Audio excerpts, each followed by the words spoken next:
unfortunately, and this is sort of sad that this is number one on my list, but the board. You know, you may have seen some of the media coverage recently of some of the issues on the board.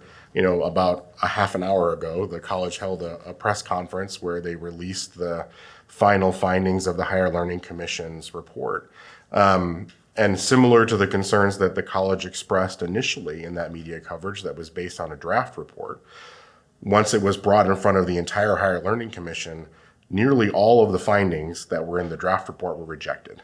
Where there was not sufficient evidence to substantiate any of the concerns that were being brought forward. That's reflective of what the college has done internally in terms of its own investigations to look into those issues. The one that is in the final report is about the board. And the boards there are 2 members of the board right now who have repeatedly violated open meeting laws, are continually sharing confidential information at the college with individuals who seem to be interested in derailing the college's momentum and ceasing it from moving forward on this trajectory. And going back to what I was saying before, the best I can tell you from what I can see is it's motivated by this sense of personal animus against the chancellor, against other board members, against not having gotten their way on other issues. And that's the opposite of what a board member should be doing. This is about the students. It's about the college. It's not about any of them or us as individuals. But they just can't seem to get past it. And so the thing that's going to be actively monitored by the Higher Learning Commission, which is the accrediting body for the college, if you weren't familiar, is going to be the board's conduct. To make sure they continue to abide by the law, that they continue to work in a way that advances the college's mission. And I want to be part of seeing that change. I'm running for an open seat. I'm not running against one of the individuals that's having these issues on the board right now, and they will still be there. And I think we can work respectfully together, but we also need to have some very basic standards of conduct. And certainly following the law is one of the most base levels of what that standard of conduct should be. And so I can bring that. I certainly will commit and pledge that I will conduct myself in a manner that's professional. And I hate to even say that that should be a thing that I have to say, but unfortunately it is based on the current conduct of the board. So that's a real issue. The second one is enrollment. And so there's some good news there, but there's also reality there that we have to face. So over the last number of years, the college's enrollment has been decreasing. And certainly that was exacerbated by COVID, like it exacerbated so many other issues. That's not an isolated issue to Pima. You see that at community colleges across the country. It's part of the general trends. But it's something that needs to be addressed. So the good news is, I mentioned this earlier, that the dual enrollment programs between high school and Pima the enrollment's increased by 26% over the last year. We've also seen an enrollment increase of 10% overall in the college from last semester to this semester. So those are all good. And don't get me wrong, but there's got to be more than that. And it's got to be a sustained increase in order to dig out of the hole that we've seen there. But I think the college is on the right track. And again, going back to continuing the momentum that we've seen over the last few years of when, it wasn't too long ago that the college was at risk of losing its accreditation because of a number of issues that was happening. Chancellor Lambert came in, really righted that ship. And then, the college continued to grow and advance programs that people want. And the career and technical education is a prime example of that we talked about earlier. And if the college stays on those tracks where people can see value in pursuing those degrees, in terms of the jobs that they may get, we're going to see that enrollment continue to grow. Or if they continue to see Pima as a pathway and a more affordable pathway to a 4-year degree, we'll see enrollment growth there as well as it goes along. And so that alignment is critical too. Is as much as career and technical programs are important to me, and they are, don't get me wrong. My wife is a prime example of that. She took some of her initial credit hours at Pima and then went to the U of A and finished her 4-year degree. And so especially for people that are looking for a more affordable pathway to do that, Pima is a critical resource for them, no matter what walk of life they come from, to be able to do that, or even concurrently enrolled with U of A if they just want to have a different experience, smaller class sizes, different instructors. So Pima is one of those institutions that no matter which path a student might be on, whether it's career, whether it's 4-year, whether they're pursuing a 2-year degree at Pima, it has something to offer. And it's something that can be transformative. The number one issue is the enrollment issue.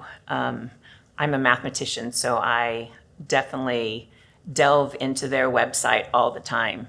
I'd say so many times I've logged on to get data about enrollment, and I don't rely on the percent increase and decrease, because oftentimes if you use the wrong numbers, you can get a metric that doesn't actually show what's happening at the college. So I think if enrollment doesn't increase, we won't be the premier institution in Southern Arizona. Students are going to start going to other schools, and that would be a shame because Pima is the most affordable. So enrollment is the number one issue. If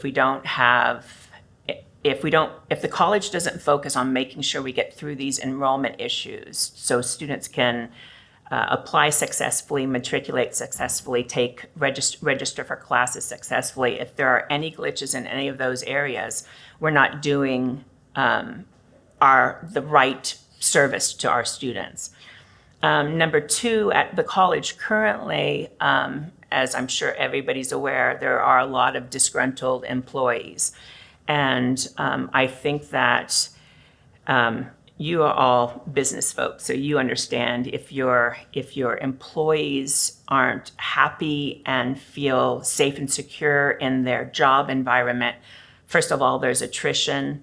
Second of all, faculty and staff don't necessarily want to give their all if they're not feeling that the college is giving their all to them. And it's much better in any business environment to have that feeling of we instead of an us versus them. If it's we rise together and we work harder together. It's not one work group's fault that something isn't working well. So that's two. And then the third thing is I think the college needs to be a lot more transparent and accurate, and I'm talking primarily the numbers that I've seen. The numbers that are presented to the board oftentimes are, the graphs are faulty, mathematically faulty. And if the college is presenting information like that to a board and the board doesn't understand that there are errors in the graphs, there are errors in the mathematics, there's nothing they can do except for make decisions on that faulty information. So that's the third thing that I think really needs to be a lot better in the college. If the board isn't receiving fair, accurate mathematical descriptions, we can't expect them to do the best they can do, and that's a shame. Well, I know the board has had some strong endorsements for the chancellor to answer your question. Right now I have a lot of questions, more than I do answers, but the top three areas would be enrollment, improving staff administration relationships, and customer service. Those areas are critical. And I know there's been some dysfunction on the board, so what I've heard just in the public space.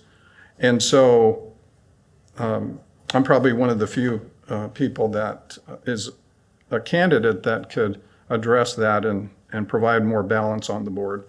I feel strongly, based on my military experience, my experience as a father, grandfather, and all the experiences I've had working in the community, Changuitos Feos, Tucson Hispanic Chamber Educational Foundation, all the work that I've done in the community prepares me for this role.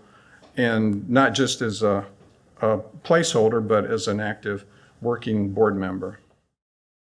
The first and foremost is enrollment. It continues to be an issue that the college is facing, not just here in Southern Arizona. Colleges all over the country are facing this.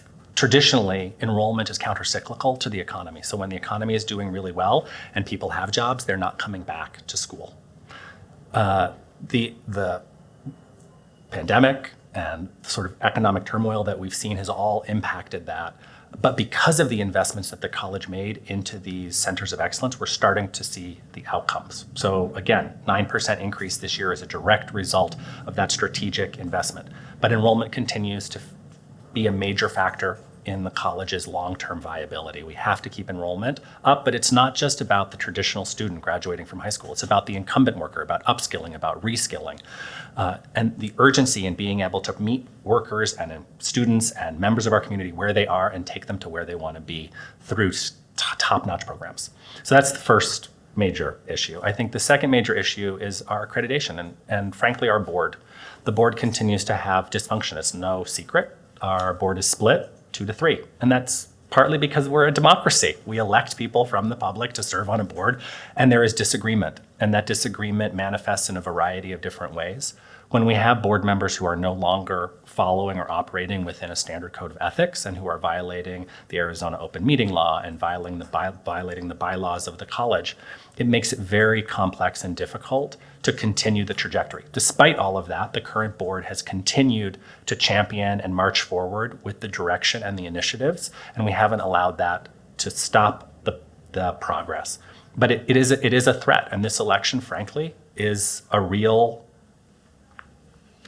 pivot point and deciding factor, an inflection point, where the community is going to make a choice. Either we continue down the path of all this amazing work that can lead to economic prosperity, or we can set the community back 15 years. Because that's really what we're talking about. If we stop these programs, we're talking about pushing back the economic development engine of the community 15 years. And it'll take a generation to recover. So this really is an urgent election. And it's the second major issue that's facing the college. And the third is affordability, making sure that the college, in a time where we don't have state contributions to our general fund, that we continue to ensure that the college is affordable and accessible to everybody in Southern Arizona. And to date, we've been able to do that very, very, very carefully through good stewardship of tax dollars. We've been very strategic in how we deploy those funds. And I think, again, we're seeing the outcome.